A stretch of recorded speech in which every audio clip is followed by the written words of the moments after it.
Assalamualaikum warahmatullahi wabarakatuh. Saya perwakilan dari kelompok 2 akan menjelaskan tentang konsep keperawatan tipoid yang telah didiskusikan oleh kelompok kami. Konsep teori tipoid. Pengertian tipoid adalah penyakit menular yang bersifat akut yang biasanya mengenai saluran pencernaan dengan gejala demam lebih dari 7 hari atau seminggu, kemudian disertai oleh gangguan kesadaran.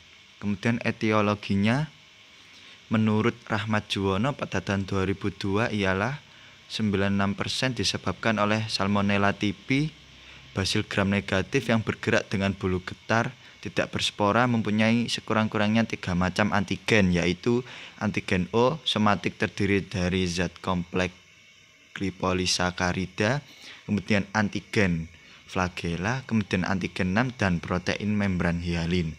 Kemudian Salmonella paratipe A, kemudian Salmonella paratipe B, kemudian Salmonella paratipe C, kemudian feses dan urin yang terkontaminasi dari penderita tipus. Kemudian tanda dan gejalanya berupa demam, kemudian mencret, muntah, mual, berat, kemudian lidah kotor, lemas, pusing, dan sakit perut.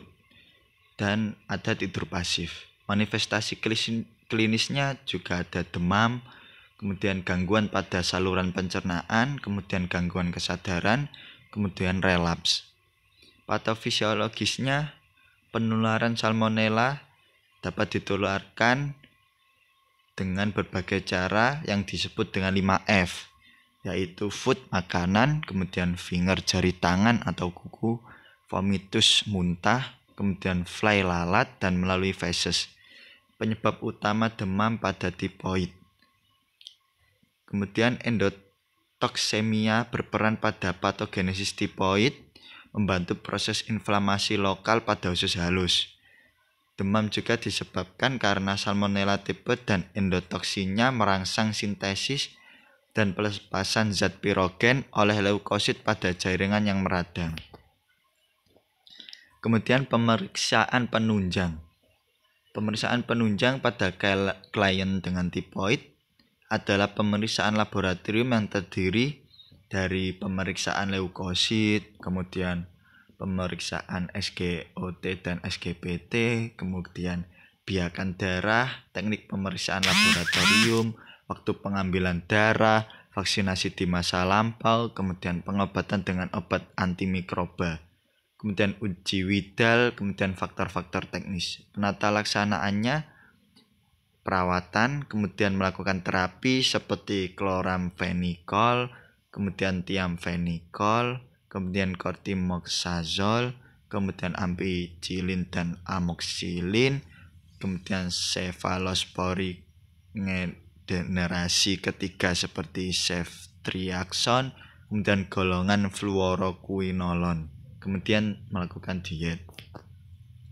Komplikasinya ada 2 macam, komplikasi intestinal, pendarahan usus, perforasi usus, lius paralitik.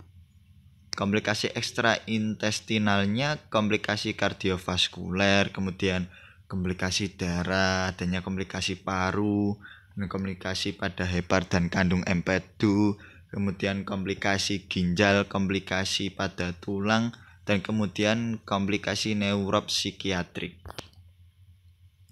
Konsep ASKEP tipoid. Pengkajiannya seperti mencantumkan identitas pasien, nama lengkap, tempat tinggal, jenis kelamin, tanggal lahir, umur, dan asal. Kemudian kaji keluhan utamanya. Pada umumnya keluhan utama pasien tipoid dimulai dari gejala demam, malaise, anoreksia, mialgia, nyeri kepala, dan nyeri perut berkembang selama 2-3 hari, pucat atau anemia, lidah kotor, diare, gangguan kesadaran berupa somnolen sampai koma. Kemudian riwayat penyakit sekarang. Pada umumnya keluhan utama pada tipoid demam yang telah tercantum di atas, kemudian gangguan kesadaran berupa somnolen sampai koma, dan bisa diperiksa dengan ketentuan PHRST. P, nyeri pada abdomennya, kemudian Q, nyeri seperti ditusuk-tusuk, kemudian R, nyeri pada perut bagian epigastrium, kemudian S, skala nyeri 6, kemudian T, terasa saat digunakan bergerak dan berkurang saat beristirahat. Kemudian riwayat kesehatan dahulu. Kaji apakah sebelumnya pasien pernah dirawat dengan diagnosa apa. Kaji apa yang dirasakan pasien belakangan ini. Kemudian riwayat kesehatan keluarga. Kemudian pemeriksaan TTV, suhu tubuh menurut Nur Salam 2011, suhu tubuh biasanya meningkat, demam berlangsung selama 3 minggu, bersifat febris remisten dan suhunya tidak tinggi sekali. Selama minggu pertama suhu tubuh berangsur-angsur naik setiap harinya, biasanya menurun pada pagi hari dan meningkat lagi pada sore atau malam hari. Dalam minggu ketiga, suhu berangsur turun dan normal kembali pada akhir minggu ketiga. Kemudian pemeriksaan head to toe.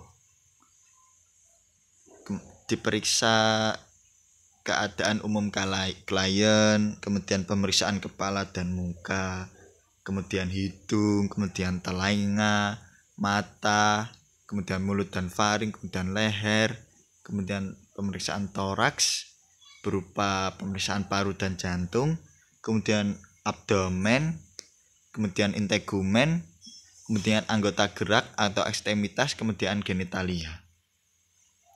Kemudian pemeriksaan laboratorium seperti pemeriksaan leukosit tadi, kemudian pemeriksaan SGOT dan SGPT, kemudian biakan darah, uji Widal akibat infeksi oleh Salmonella typhi. Klien membuat antibodi atau agglutinin, yaitu agglutinin O yang dibuat rangsangan karena rangsangan antigen O berasal dari tubuh kuman.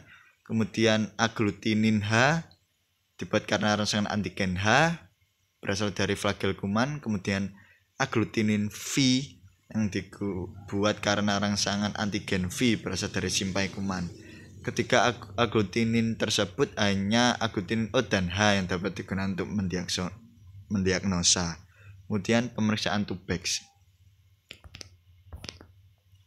Diagnosa keperawatannya yang bisa diambil seperti hipertermi, kemudian defisit nutrisi, kemudian intoleransi aktivitas. Intervensi keperawatan dengan tujuan dan kriteria hasil manajemen hipertermia. Diharapkan termoregulasi membaik seperti menggigil menurun, kulit merah menurun, pucat menurun. Kemudian intervensinya manajemen hipertermia. Kemudian manajemen nutrisi, diharapkan status nutrisinya membaik dengan kriteria hasil seperti berikut. Kemudian manajemen nutrisinya, observasi status nutrisi, kemudian terapeutik oral hygiene. Kemudian manajemen energi, setelah dilakukan tindakan diharapkan toleransi aktivitas meningkat. Kemudian manajemen energi. Kemudian implementasi. Langkah evaluasi dari proses keperawatan yaitu dengan mengukur respon klien terhadap tindakan keperawatan dan kemajuan klien ke arah pencapaian tujuan. Data dikumpulkan dengan dasar berkelanjutan untuk mengukur perubahan dalam fungsi, dalam kehidupan sehari-hari, dan dalam ketersediaan atau pengembangan sumber eksternal. Tujuan pemulangan discharge goal pada pasien dengan post-operasi hernia inguinal lateralis yang harus dicapai berdasarkan kriteria hasil dalam intervensi keperawatan dan implementasi adalah kebutuhan dasar perawatan diri terpenuhi, kemudian komplikasi dicegah atau diminimalkan berhubungan dengan realitas saat ini, kemudian proses penyakit, prognosis, penularan, dan regimen terapeutik dipahami. Terima kasih yang dapat saya sampaikan. Apabila ada salah kata, mohon maaf. Sekian dari saya. Wassalamualaikum warahmatullahi wabarakatuh.